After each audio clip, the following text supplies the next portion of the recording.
Hello बच्चों, आज हम पढ़ेंगे इलेक्ट्रिसिटी का पार्ट सेकंड। ठीक है। जो चैप्टर का नाम है वो क्या है बच्चों? इलेक्ट्रिसिटी।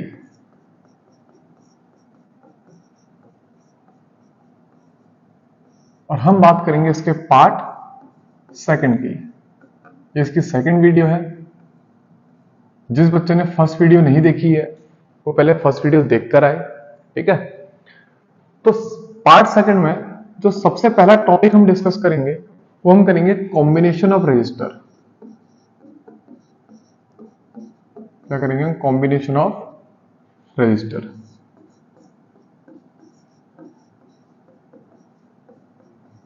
कि जो रजिस्टर है इनको जोड़ा कैसे जाता है।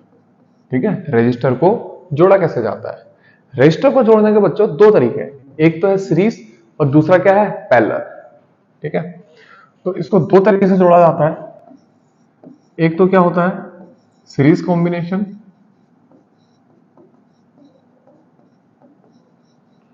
और जो दूसरा है वो क्या है बच्चों? Parallel combination. ठीक है। इसको डिफरेंशिएट करते हुए ही पढ़ते हैं कि सीरीज क्या होता है, पैरेलल क्या होता है। ठीक है। तो थोड़ा याद करने में और समझने में आसानी होगी। सीरीज कॉम्बिनेशन वो होता है जिसमें करंट हर रजिस्टर का क्रॉस सेम होती है। ठीक है। Current is same across all register. जितने भी रजिस्टर है सबका क्रॉस करंट क्या रहेगी? सेम। ठीक है। और जो पोटेंशियल होगी वो डिफरेंट होगी। Potential is different across different register. अगर रजिस्टर अलग है, मतलब रेजिस्टेंस की वैल्यू अलग अलग है, तो उसका क्रॉस जो पोटेंशियल होगी वो क्या होगी? अलग अलग होगी। ठीक है। धीरे धीरे समझ में आ जाएगा जिसको समझ में नहीं आ रहा है। ठीक है। थोड़ा वीडियो पे कंसंट्रेट करके रखना। ठीक है। ध्यान लगा के पढ़ना। ये चीज धीरे धीरे पूरी की पूरी समझ में आ जाएगी। अब पैरेलल कॉम्बिनेशन क्या है? पैरेलल कॉम्बिनेशन में पोटेंशियल क्या रहती है? सेम रहती है। पोटेंशियल क्या रहती है? सेम रहती है अक्रॉस ऑल रजिस्टर। जितने रजिस्टर है सबका क्रॉस पोटेंशियल क्या रहेगी? सेम रहेगी। दूसरा जो पॉइंट आएगा वो क्या आएगा? Current is different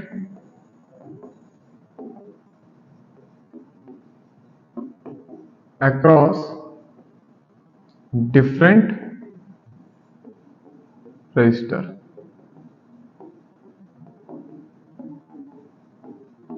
current different register के अक्रॉस क्या रहेगी? डिफरेंट रहेगी। ठीक है। Current is different across different register. Parallel में क्या है? वोल्टेज सारे रजिस्टर का क्रॉस क्या रहेगी? सेम। लेकिन करंट जो जो रजिस्टर अलग है उनका क्रॉस क्या रहेगी? अलग रहेगी। ऐसे ही सीरीज में करंट तो सारे रजिस्टर का क्रॉस क्या रहेगी? सेम। लेकिन पोटेंशियल जो अलग रजिस्टर है उसका क्रॉस क्या रहेगी? अलग रहेगी। ठीक है। Potential is different across different register. अब सीरीज कॉम्बिनेशन को डायग्राम से समझते हैं कि सीरीज कॉम्बिनेशन होती क्या है। सीरीज कॉम्बिनेशन में रजिस्टर को एक दूसरे के पीछे कुछ इस तरीके से डायरेक्ट डायरेक्ट क्या कर दिया जाता है? कनेक्ट कर दिया जाता है। जैसे ये R1 है, इससे डायरेक्ट कौन कनेक्ट हो जाएगा? R2। और इससे डायरेक्ट कौन कनेक्ट हो जाएगा? R3। वहीं पर को पैरेलल कॉम्बिनेशन में जो रजिस्टर है वो थोड़े पैरेलल तरीके से कनेक्ट होते हैं। जैसे ये रेजिस्टेंस है R1। ठीक है। फिर ये रेजिस्टेंस है R2। ठीक है। और फिर ये रेजिस्टेंस है R3। ठीक है। ये देखो सीरीज है, एक के पीछे एक लगा है और ये पैरेलल तरीके से कनेक्ट है। अब हमने क्या बोला? Current is same across all register, यानी कि हर रजिस्टर का क्रॉस क्या रहेगी? Current same. अगर यहां पे करंट आई वही है तो यहां पे भी करंट आई होगी और यहां पे भी करंट आई होगी। ठीक है। और potential is different across different register, यानी कि R1 का क्रॉस वोल्टेज मान लो V1 है तो R2 का क्रॉस V2 होगी और R3 का क्रॉस V3 होगी। देख, रजिस्टर अलग है तो वोल्टेज ड्रॉप भी हर किसी का क्रॉस क्या अलग अलग, लेकिन करंट हर रजिस्टर का क्रॉस क्या ले ली हमने, सेम ले ली। वो कौन सा कॉम्बिनेशन है, सीरीज कॉम्बिनेशन है। अब पैरेलल में आओ, पैरेलल में क्या बोला था हमने, potential is same across all register, यानी कि इसके अक्रॉस पोटेंशियल V होगा तो इसका अक्रॉस भी पोटेंशियल V होगा और इसका अक्रॉस भी पोटेंशियल V होगा, लेकिन current is different across different register, यानी कि ऊपर से करंट अगर I1 है तो नीचे करंट I2 होगी और उसके नीचे करंट I3 होगी। तो सीरीज ऑफ पैरेलल कॉम्बिनेशन का बेसिक डिफरेंस तो बच्चों समझ में आ गया। अब इसके बाद इन तीनों रजिस्टर की इक्विवेलेंट वैल्यू क्या होगी ये निकालो, या फिर इन तीनों वैल्यू की इक्विवेलेंट रेजिस्टेंस वैल्यू क्या होगी ये निकालो। उसके लिए मैं क्या करूंगा, सबसे पहले एक वोल्टेज बैटरी, ठीक है, एक बैटरी इन तीनों का क्रॉस सप्लाई कर दूंगा। ठीक है, मैंने एक V वोल्ट इस पूरे का क्रॉस क्या कर दिया, अप्लाई कर दिया। अब ये जो V वोल्ट है ये नेट वोल्टेज होगी जो R1, R2 और R3 का क्रॉस क्या कर रही होगी, गिर रही होगी। तो मैं जो V है ये किस किस का सम होगा, जितनी वोल्टेज R1 का क्रॉस गिरेगी प्लस जितनी वोल्टेज R2 का क्रॉस गिरेगी प्लस जितनी वोल्टेज R3 का क्रॉस गिरेगी। ठीक है, अब हम क्या लगाएंगे, ओम्स लॉ लगाएंगे। ओम्स लॉ के अकॉर्डिंग ये जो V1 होगा ये किसके बराबर आएगा बच्चों, I into R1, V equals to IR होता था। इसका क्रॉस करंट कितनी I और रेजिस्टेंस कितना R1, तो ये वोल्टेज V1 कितनी आएगी, IR1। ऐसे ही जो V2 आएगी वो कितनी आएगी बच्चों, IR2, और जो V3 आएगी वो कितनी आएगी बच्चों, IR3। ठीक है, अब ये जो नेट वोल्टेज है जो बैटरी मैंने अप्लाई करी है, ठीक है, ये किसके बराबर होगी, net current into net resistance. अब नेट रेजिस्टेंस को क्या ले लिया मैंने, RS। S क्या दिखा रहा है, S से मैं ये कहना चाहता हूं कि ये जो रजिस्टर है एक्चुअल में किस में कनेक्टेड है, सीरीज में कनेक्टेड है। अब मैं क्या करूंगा, इस पूरे से I को क्या ले लूंगा बच्चों, कॉमन ले लूंगा। ये क्या आएगा, R1 plus R2 plus R3। ठीक है, और ये क्या आएगा, I इंटू RS। I से I क्या हो जाएगा बच्चों, कैंसल। तो रजिस्टर इन सीरीज का जो फॉर्मूला आएगा वो क्या आएगा, R1 plus R2 plus R3। यानी कि अगर तीन रजिस्टर सीरीज में कनेक्टेड है, अगर तीन रजिस्टर सीरीज में कनेक्टेड है तो उनको सीधे कैसे ऐड किया जाएगा, उनका इक्विवेलेंट कैसे निकाला जाएगा, R1 plus R2 plus R3। अब बात करते हैं पैरेलल की। पैरेलल में मैं क्या करूंगा, सबसे पहले एक बैटरी इन तीनों का क्रॉस सप्लाई कर दूंगा। ठीक है, इन तीनों का क्रॉस एक बैटरी सप्लाई कर, मतलब अप्लाई कर दूंगा। मान लो मैं बैटरी कितनी अप्लाई करूंगा, देखो ये तीनों कितनी है, V वोल्ट है और तीनों के तीनों क्या है, पैरेलल में है। तो इनके अक्रॉस जो वोल्टेज अप्लाई होगी वो भी कितनी होगी, V। देखो ये V वोल्ट मैंने अप्लाई करा ना, तो ये तीनों किसमें थे, पैरेलल में, इस बैटरी के साथ। अब पैरेलल में वोल्टेज क्या रही है, same, potential is same across all register. तो हर एक रजिस्टर का क्रॉस वोल्टेज कितनी गिरी, V। हर एक रजिस्टर का क्रॉस वोल्टेज कितनी गिरी, V। लेकिन करंट हर किसी का क्रॉस कितनी गिरी, अलग अलग। इसका क्रॉस I1, इसका क्रॉस I2, इसका क्रॉस I3। मान लो इस बैटरी से जो नेट करंट आई थी वो कितनी आई थी बच्चों, I, और ये यहां पे जाके तीन भागों में बढ़ गई। एक भाग क्या गया इसका I1, एक पार्ट क्या गया I2 और एक पार्ट क्या गया I3। ये तीनों करंट वापस यहां पे कंबाइन हो गए, कितनी बन गई होंगी, I। देखो I1 यहां से गया, फिर यहां से फिर से वापस आया, I2 यहां से गया, यहां से फिर से वापस आया, I3 यहां से गया, फिर यहां से फिर से वापस आया, और तीनों जोड़ के फिर से क्या बन गया, I। पहले यही I यहां पे तीन भागों में टूटा था, बाद में यही तीन भाग जुड़ के वापस I बन गए। तो इक्विवेलेंट करंट निकालने के लिए, सॉरी इक्विवेलेंट रेजिस्टेंस निकालने के लिए मैं क्या करूंगा, जो नेट करंट होगी वो किसके बराबर होगी, I1 plus I2 plus I3। ठीक है, अब ओम्स लॉ का फॉर्मूला तुमको पहले ही पता है, वो क्या होता है, V इक्वल्स टू IR। तो I की वैल्यू कितनी आ जाएगी, V बाई R। ठीक है, V इक्वल्स टू IR, तो I की वैल्यू कितनी आ जाएगी बच्चों, V बाई R। इसको समझते हैं।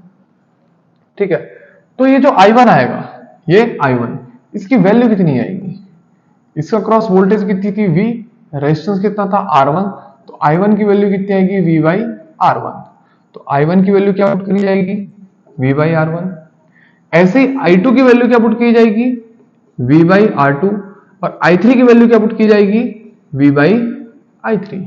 समझ में आया? ये जो I3 है इसकी वैल्यू कितनी होगी बच्चों, V बाई R3। और जो I2 है इसकी वैल्यू कितनी हो जाएगी, V बाई R2। अब ये क्या है, I है नेट करंट। नेट करंट की वैल्यू क्या होगी, net voltage upon net resistance. अब यहां तो मैं सीरीज था इस वजह से RS ले रहा था, यहां पर को पैरेलल है इस वजह से मैं क्या ले रहा हूं, RP। अब मैं क्या करूंगा बच्चों, यहां से V को क्या ले लूंगा कॉमन, और ये क्या आएगा 1/R1 plus 1/R2 plus 1/R3। और ये क्या हो जाएगा, V/RP। V से V क्या हो जाएगा बच्चों, कैंसिल हो जाएगा। ठीक है। और जब इक्विवेलेंट रेजिस्टेंस इन पैरेलल आएगा उसकी वैल्यू क्या आएगी, 1/RP equals to 1/R1 plus 1/R2 plus 1/R3। समझे? सीरीज में क्या होता है, R1 plus R2 plus R3 series में डायरेक्ट ऐड होते हैं, पैरेलल में उनका रेसिप्रोकल ऐड होता है, 1/R1 plus 1/R2 plus 1/R3 equals to 1/RP। ठीक है। अब एक चीज मैंने पहले बात करी थी, वो किसकी करी गई थी, एक बात करी थी मैंने एमीटर की। ठीक है, किसकी बात करी थी, एमीटर की। और एक जो बात करी थी मैंने किसकी, वोल्ट मीटर की। किसकी करी थी, वोल्ट मीटर की। इससे पहले वाली वीडियो में एमीटर की बात कहां पे करी थी हमने, करंट में की थी। ठीक है। और क्या कहा था, करंट को नापने के लिए या मेजर करने के लिए जो डिवाइस यूज होती है वो क्या होती है, एमीटर। और हमेशा किस में कनेक्टेड होती है, सीरीज में कनेक्टेड होती है। किस में कनेक्टेड होती है, सीरीज में कनेक्ट होती है। तो मैं क्या करूंगा, सीरीज में डायरेक्ट 1 एम्पियर क्या कर दूंगा, सॉरी 1 एमीटर क्या कर दूंगा, लगा दूंगा। और ये जो एमीटर है इस पूरे सर्किट के साथ किस में जुड़ा हुआ है, सीरीज में जुड़ा हुआ है। और ये एमीटर किसकी रीडिंग देगा, इस करंट I की रीडिंग देगा। ठीक है। ये बैटरी का पॉजिटिव टर्मिनल होता है, जो ये जो डंडा है ना, ये डंडा जो बड़ा होता है ये क्या होता है, पॉजिटिव टर्मिनल। और छोटा वाला क्या होता है, नेगेटिव टर्मिनल। तो ऑब्वियसली ये जो एमीटर है यहां से घूम के जाएगा, तो यहां पे ये भी क्या होगा, पॉजिटिव, और नीचे क्या बनेगा, नेगेटिव। अब देखो जो एमीटर है वो करंट को नापने के लिए किस में जोड़ा गया है बच्चों, सीरीज में जोड़ा गया है। किस में जोड़ा गया है, सीरीज में जोड़ा गया है। ऐसे ही वोल्ट मीटर क्या नापना था, पोटेंशियल। वोल्ट मीटर क्या नापता था, पोटेंशियल। और वोल्ट मीटर को पोटेंशियल नापने के लिए किस में ऐड किया जाता है, पैरेलल में ऐड किया जाता है। किस में ऐड किया जाता है, पैरेलल में। तो मैं क्या करूंगा, इस पूरे सर्किट के अक्रॉस एक वोल्ट मीटर लगा दूंगा। और वोल्ट मीटर को किससे रिप्रेजेंट किया जाएगा, ऐसे ही सिंपल V से रिप्रेजेंट किया जाएगा। ये जो मैंने नीचे V गोले में लिखा है ये एक्चुअल में वोल्ट मीटर नहीं है, ये बैटरी है। जो कंफ्यूज मत होना, ये क्या है, बैटरी। वोल्ट मीटर मैंने जो लगाया है वो वोल्ट मीटर मैंने ये लगाया है। और ये volt meter R1 R2 R3 तीनों के साथ किस में कनेक्ट है, पैरेलल में है। तीनों के साथ किस में कनेक्ट है, पैरेलल में। तो ये इन तीनों के अक्रॉस वोल्टेज की रीडिंग देगा। ठीक है। अब ये बैटरी का पॉजिटिव टर्मिनल होगा, बैटरी का नेगेटिव टर्मिनल होगा। तो इस वजह से इस पाथ से चलेंगे तो वोल्ट मीटर का ये भी पॉजिटिव आएगा, साइड वाला क्या आएगा, नेगेटिव। इतना समझ में आया। अब अगर किसी बच्चे का समझ में नहीं आए, ठीक है, कई बार कुछ ऐसे सर्किट आते हैं जो सर्किट थोड़े से कॉम्प्लिकेटेड होते हैं। यहां तो बच्चों देखते ही देखते पता लग रहा है ये सीरीज में है और ये पैरेलल में है, लेकिन कभी समझ में ना आए कि ये सीरीज है पैरेलल है। सबसे आसान तरीका क्या है, देखो ये करंट कहां पर को डिस्ट्रीब्यूट हो रही है। देखो ये करंट गई, ये करंट यहां पे आई। अब इस करंट को जाने के लिए कितने रास्ते मिले, 3 रास्ते मिले। तो ये जो 3 रास्ते अलग अलग मिले हैं ये तीनों किसमें होंगे, पैरेलल में होंगे। और वहीं पर कोई ये जो करंट आई, इस करंट को जाने के लिए सिर्फ एक ही रास्ता बचा था, कोई दूसरा रास्ता था ही नहीं। वो क्या था, सीधे सीधे आगे को बढ़ते रहो। तो ये तीनों किसमें हो गए, सीरीज में हो गए। और वहीं पर को इस करंट को आगे जाके 3 रास्ते मिल गए। तो ये रास्ता, ये रास्ता, ये रास्ता किसमें हो जाएंगे, पैरेलल में हो जाएंगे।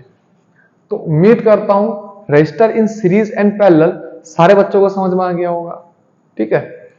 अब इसके बाद जो हमारा सेकंड टॉपिक है आज, वो क्या है, जूल्स लॉ। जो सेकंड टॉपिक है बच्चों वो क्या है, जूल्स लॉ। जूल्स लॉ बोलो या फिर heating effect of electric current कहो, या तो जूल्स लॉ कहो या फिर heating effect of electric current कहो।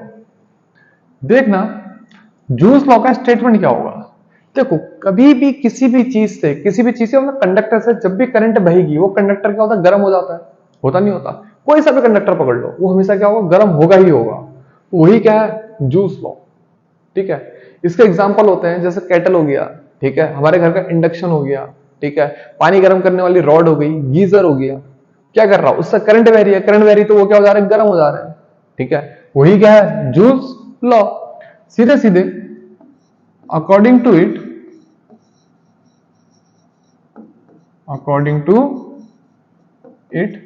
इसके अकॉर्डिंग क्या है, करंट फ्लोज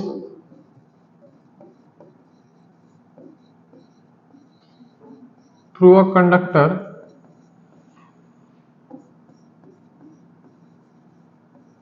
प्रोड्यूसेस हीट। जब भी करंट कंडक्टर से बहेगी क्या प्रोड्यूस होगी, हीट प्रोड्यूस होगी। ठीक है, अमाउंट ऑफ हीट प्रोड्यूस किस तरीके से दिया जाएगा, मैं लिखता हूं अमाउंट ऑफ हीट प्रोड्यूस्ड। इसका जो फॉर्मूला आएगा बच्चों, H इक्वल टू क्या आएगा, I²R T।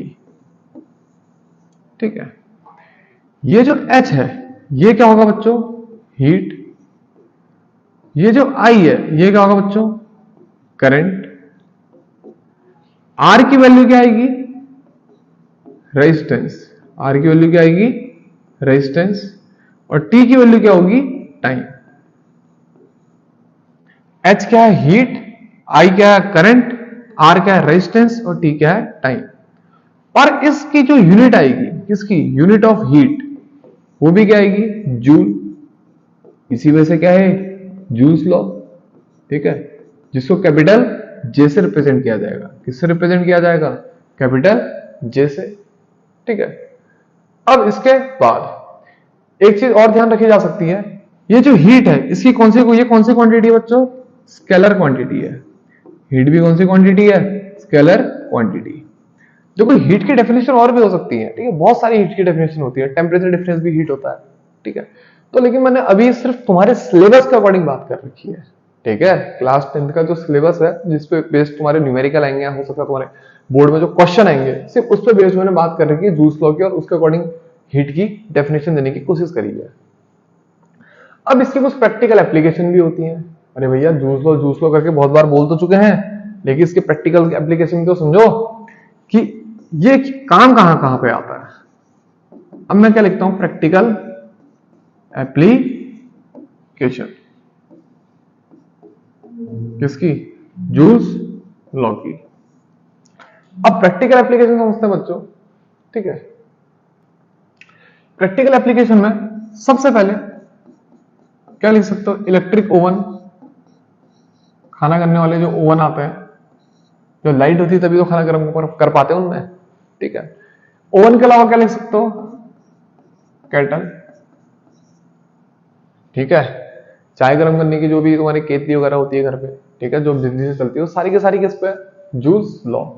ठीक है, हीटर भी कह सकते हैं, एक्सेट्रा बहुत आएंगे इसमें, गीजर भी आ जाएगा एग्जांपल।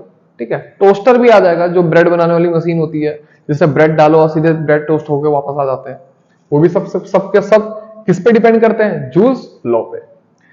इसी की एक सेकंड एप्लीकेशन होती है जिसके बारे में एनसीईआरटी में थोड़ा सा बहुत दिया हुआ है। ठीक है, वो क्या दिया हुआ है, बल्ब के बारे में दिया हुआ है। इसके बारे में दिया हुआ है बल्ब, जो पहले, अब तो ये बल्ब बहुत कम दिखाई देते हैं। ठीक है, कहीं दूर दराज पहाड़ों में, मतलब बहुत पिछड़े इलाकों में बल्ब दिखाई देंगे तो देंगे, लेकिन अब हमारे घरों में ज्यादातर ये बल्ब यूज नहीं होते हैं। इसकी जगह पे क्या यूज होते हैं, एलईडी होते हैं। ये पहले वाले बल्ब होते हैं। इस बल्ब में क्या होता था, ठीक है, एक फिलामेंट होता था, और वो फिलामेंट किसका बना होता था, टंगस्टन का बना होता था। किसका बना होता था? टंगस्टन का।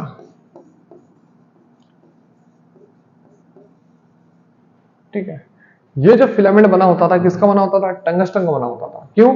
क्योंकि इसका मेल्टिंग पॉइंट हाई होता था due to its high melting point. ये पहले वाला बल्ब है, अब यूज नहीं होते। ठीक है, इसका मेल्टिंग पॉइंट बहुत हाई होता है, तो जब भी इससे करंट बहेगी तो इसके से क्या होगा? ये तो गर्म हो जाएगा भैया, ये जो बीच वाला पोर्शन है ये क्या हो जाएगा? गर्म हो जाएगा। गर्म होने की वजह से क्या होगा? हीट प्रोड्यूस करेगा। ठीक है, और थोड़ा बहुत उजाला देगा। अब इस बल्ब के अंदर कुछ गैसें भरी जाती थी, inert gas like nitrogen is filled काहे के लिए? To prolong bulb life.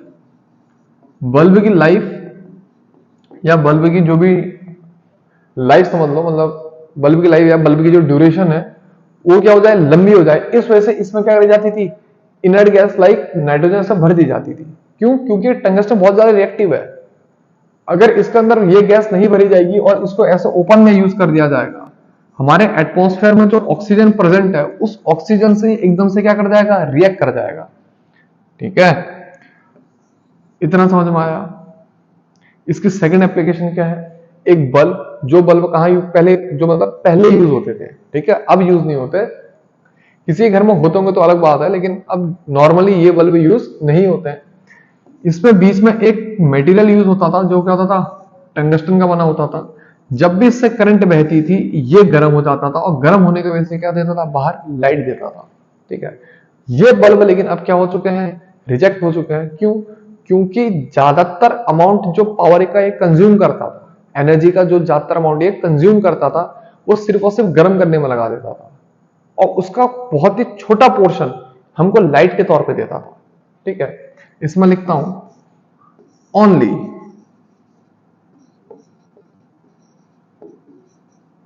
Fraction amount of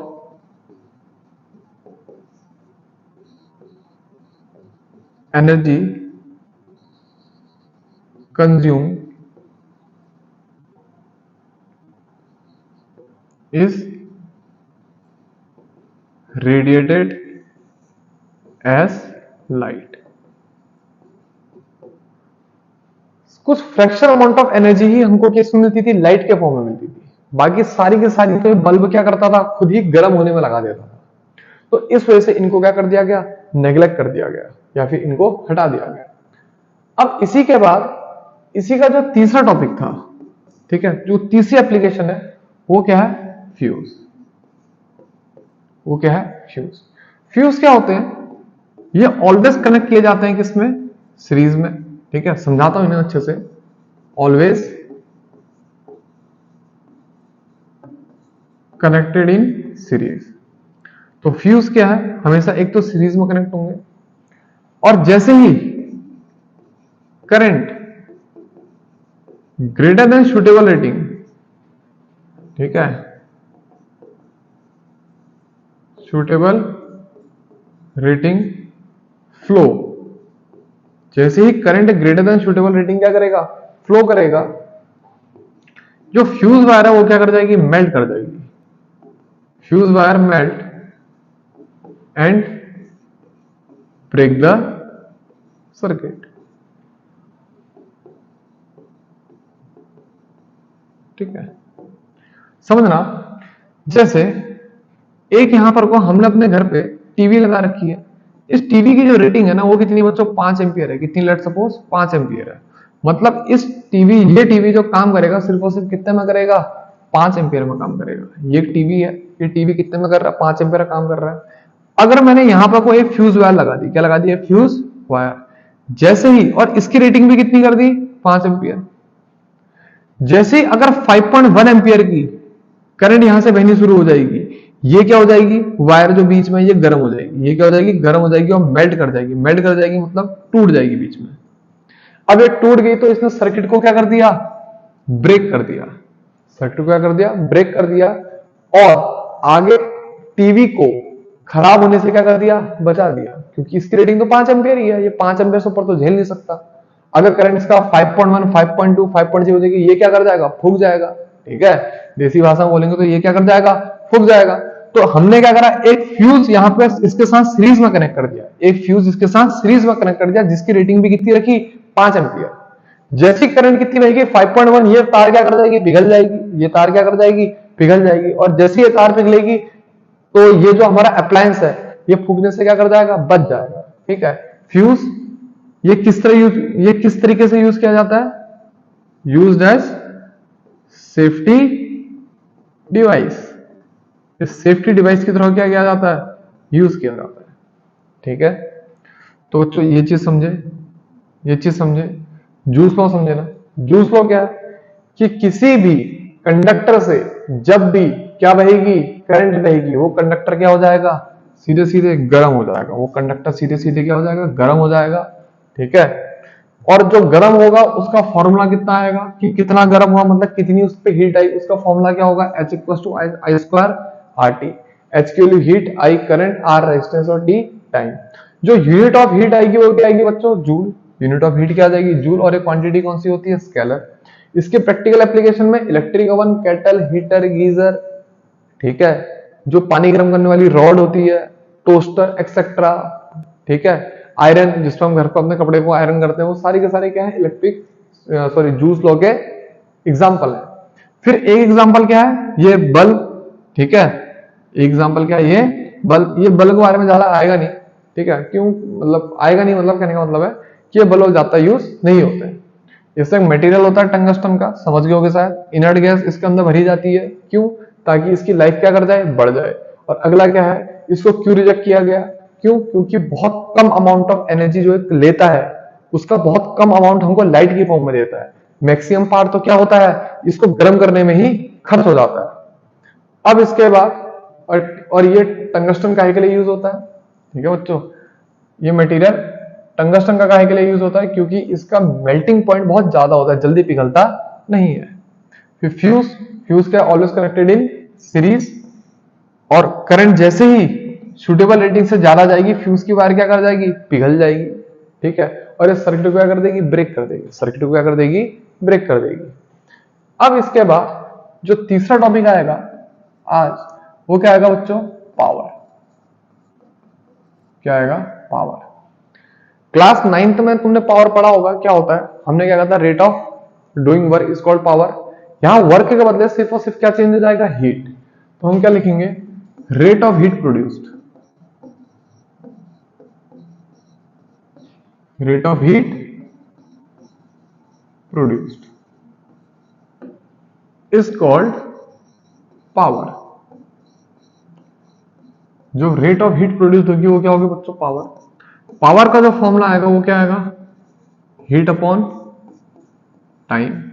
heat का फॉर्मूला क्या होगा, I² RT upon time. Time से टाइम कैंसिल, तो पावर का जो फॉर्मूला आएगा वो कितना आएगा बच्चों, I² R।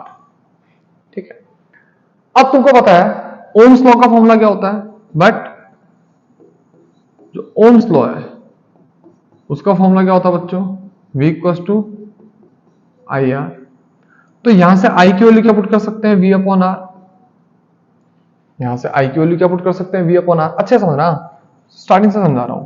देखो पावर का फॉर्मूला क्या होता है, हीट अपॉन टाइम, यानी कि I² RT अपॉन टाइम। ये और ये पार्ट क्या हो गया, कैंसिल हो गया। तो जो पावर का फॉर्मूला है बच्चों कितना आया, I² R। अब तुमसे मैंने क्या कहा, ओम्स लॉ क्या होता है, V = IR। तो I की वैल्यू कितनी आ जाएगी बच्चों, V/R। तो मैं इसमें क्या करूंगा, ऊपर पुट करके देखूंगा। ठीक है, मैं बेसिकली पावर के कुछ और फॉर्मूले बनाने की कोशिश कर रहा हूं। ठीक है, सो जो पावर है वो क्या था, I² R, और I की वैल्यू क्या पुट की जाएगी, V अपॉन R का होल स्क्वायर इंटू R। ये कितना आएगा, V² upon R² into R। R से R क्या हो जाएगा, कैंसिल। तो पावर का एक फॉर्मूला क्या आ गया, V² R। पावर का एक फॉर्मूला कितना आ गया, V² R। ठीक है, एक फॉर्मूला तो क्या, I² R, एक कितना आ गया, V² R, V² upon R। ठीक है, अब एक बार फिर बोलता हूं मैं, पुट V = IR। इसमें फिर से V की वैल्यू क्या पुट कर दो, IR। तो पावर का फॉर्मूला क्या आएगा, आई आर का होल स्क्वायर अपॉन आर, या फिर I square R square upon R. एक आर से आर बच्चों कैंसिल हो जाएगा, तो कितना आएगा आई स्क्वायर आर। ठीक है, आई स्क्वायर आर। ठीक है, I R square upon R, square expand करेंगे तो I square R square upon R से आर कैंसिल, तो कितना आएगा बच्चों, आई स्क्वायर आर। तो यानी कि पावर के बेसिकली तीन फॉर्मूले निकले, पावर के बेसिकली तीन फॉर्मूले निकले। वो क्या निकले, एक निकला power equals to I square R, एक निकला वी स्क्वायर अपॉन आर, और एक निकला वी इंटू आई। ठीक है, एक क्या निकला बच्चों, वी इंटू आई। अच्छा सॉरी, गलती हो गई, आई स्क्वायर आप पहले भी डिराइव कर चुके थे, आई स्क्वायर हम पहले भी निकाल चुके थे, और आई स्क्वायर हर बार हमने और निकाल दिया। ठीक है, तो दो दो बार एक ही फॉर्मूला आ गया। एक्चुअल तीसरा जो फॉर्मूला आता था वो क्या आता था, power equal to V into I. कोई दिक्कत, कुछ नहीं करते हैं, आर की वैल्यू क्या पुट कर देते हैं, वी अपॉन आई। देखो इसी फॉर्मूले में put R equal to V upon I, तो जो पावर का फॉर्मूला आएगा, आई स्क्वायर तो ऐसे ही रहेगा, आर की वैल्यू क्या पुट करोगे, वी अपॉन आई, आई से आई क्या हो जाएगा कैंसिल, ये कितना आएगा, आई इंटू वी। तो हो सकते हैं कुछ बच्चे क्या हो गए हो, कंफ्यूज हो गए हो। ठीक है, तो इसको शॉर्ट में,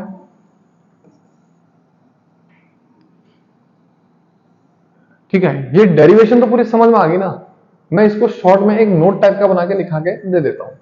ठीक है, हमने क्या करा, नोट कर लिया होगा। ठीक है, वीडियो को पॉज करके नोट कर लेना। ठीक है, देखो पावर का फॉर्मूला क्या लिखा बच्चों, पावर का फॉर्मूला कितना है हमारा, हीट अपॉन टाइम, हीट का formula I square R T upon T, T से टी कैंसिल, द पावर का फॉर्मूला आई स्क्वायर आर। ठीक है, चलता हूं, from Ohm's law, Ohm's law के according V equals to I R, other formula of power are. ठीक है, देखो ओम्स लॉ को बार बार इस फॉर्मूले में अलग अलग तरीके से सब्स्टिट्यूट किया गया है। तो पावर के दो फॉर्मूले और आते हैं, एक आता है वी स्क्वायर अपॉन आर, एक आता है वी इंटू आई। थोड़ी देर पहले मैंने वही क्या करा, पूरा का पूरा एक्सप्लेन किया है, तो शायद समझ गए होगे, नहीं समझ गए होगे तो एक बार बता देना, मैं उसको दोबारा एक बार अलग से समझा दूंगा। ठीक है, अब इसके बाद इसकी जो यूनिट आएगी पावर की, वो कितनी आएगी बच्चों, वॉट। इसकी जो यूनिट आएगी वो कितनी आएगी, वॉट आएगी। ठीक है, या फिर और देखो, ये जो हीट है इसकी यूनिट क्या होती है, जूल, और टाइम की यूनिट क्या होती है, सेकंड, तो कितना आएगा, जूल पर सेकंड। कितना आएगा बच्चों, जूल पर सेकंड। अब अगर तुमसे डेफिनेशन ऑफ वन वॉट पूछेगा, क्या पूछेगा, डेफिनेशन ऑफ वन वॉट, तो वन वॉट की डेफिनेशन क्या आएगी,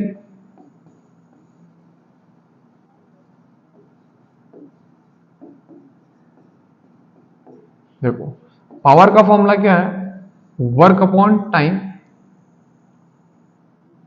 लेकिन हमारे 10th क्लास में हम क्या बोलते हैं इसको, हीट अपॉन टाइम। 9th हम वर्क अपॉन टाइम ही बोलते थे, 10th क्लास में क्या लिखा, हीट अपॉन टाइम। तो जो पावर है 1 वॉट कब होगी, जब हीट भी 1 जूल होगी और टाइम भी 1 सेकंड होगा। कोई दिक्कत, 1 what it power, 1 what is power consumed by 1 joule of heat in 1 second. एक सेकेंड में, ठीक है, 1 जूल ऑफ हीट एक सेकेंड में जितनी पावर कंज्यूम करती है वही क्या है, 1 वॉट। 1 जूल ऑफ हीट एक सेकेंड में जो पावर कंज्यूम करेगी वही क्या है, 1 वॉट। तो पावर में बच्चों हमको इतना ही ध्यान देना है। अब इसके बाद जो अगला टॉपिक आएगा, टॉपिक नंबर 4, वो क्या है, कमर्शियल यूनिट ऑफ एनर्जी। वो क्या है, commercial unit of energy. Energy की कमर्शियल यूनिट। एनर्जी की जो कमर्शियल यूनिट है बच्चों वो क्या है एक्चुअल में, किलोवाट आर। ठीक है, 1 यूनिट किसके बराबर होती है, किलोवाट आर। देखो हमारे घर में जो बिजली का बिल होता है ना, वो जनरली इसी यूनिट में आता है, वो जूल में नहीं आता। तो हम खर्च क्या कर रहे हैं, एनर्जी ले रहे हैं, इलेक्ट्रिकल एनर्जी ले रहे हैं। ठीक है, तो लेकिन उसका जो जूल, जो हम घर में कहते हैं ना कि इस बार इस महीने की यूनिट कितनी आई, हम कोई कहता है हमारे घर की यूनिट इस बार 200 यूनिट आई है। ठीक है, कोई बच्चा अगर बिजली का बिल वगैरह देखता होगा उसमें लिखा रहता है 200 यूनिट, 300 यूनिट, 400 यूनिट। ठीक है, वो यूनिट का मतलब क्या है, किलोवाट आर है। ठीक है, वो जूल में नहीं है। अब इसकी वैल्यू कितनी होती है जूल के टर्म में, वो समझते हैं बच्चों। पावर का फॉर्मूला क्या होता है, एनर्जी अपॉन टाइम। पावर का फॉर्मूला क्या होता है, एनर्जी अपॉन टाइम। हीट होता है, हीट को एनर्जी भी बोलते हैं। तो एनर्जी का जो फॉर्मूला आएगा वो कितना आएगा, पावर इंटू टाइम। पावर की जगह पे आप क्या पुट कर दो बच्चों, 1 किलोवाट, और टाइम की जगह पे क्या पुट कर दो, 1 आर। तो तभी तो किलोवाट इंटू आर बनेगा, किलोवाट इंटू आर। किलोवाट को कितना लिखोगे बच्चों, 1000 वॉट, और आर को क्या लिखोगे, 60 इंटू 60 सेकेंड। अब ये क्या आएगा, 6 6 जा 36, और कितने जीरो आएंगे, 1 2 3 4 5, 1 2 3 4 5, क्या आएगा, वॉट सेकेंड। इस वॉट सेकेंड को बच्चों जूल कह सकते हो। ये वॉट इंटू सेकेंड क्या कहलाएगा, जूल। और इसको काउंट करो, 1 2 3 4 5 6, 3.6 इंटू 10 की पावर 6 जूल। ये किसके बराबर आएगा, 1 किलोवाट आर के बराबर आएगा। समझ में आया, ये किसके बराबर आएगा, 1 किलोवाट आर के बराबर कितना आएगा, 3.6 इंटू 10 की पावर 6 जूल। सोचो ना, ये 1 किलोवाट आर था, 1 किलोवाट को क्या लिखा, 1000 वॉट, और आर को लिखा 60 इंटू 60। तो यानी कि ये जो एनर्जी आएगी 1 किलोवाट आर, ये किसके बराबर है, 1000 वॉट इंटू 60 इंटू 60 सेकेंड। कोई दिक्कत। तो यानी कि 1 किलोवाट आवर में 3.6 इंटू 10 का 6 जूल, ये बहुत बड़ा अमाउंट है। ठीक है, अब सोचो अगर बिजली का बिल इसी टर्म में जूल में देने लग गए, तो हम एक महीने में किसी की अगर 1 यूनिट आ रही है तो यानी कितना यूज कर रहा हो, मिलियंस या करोड़ में यूज कर रहा है, कर रहा नहीं कर रहा, इतने जूल। तो जो रीडिंग आएगी बहुत कंफ्यूजिंग नहीं आएगी। समझ में आया।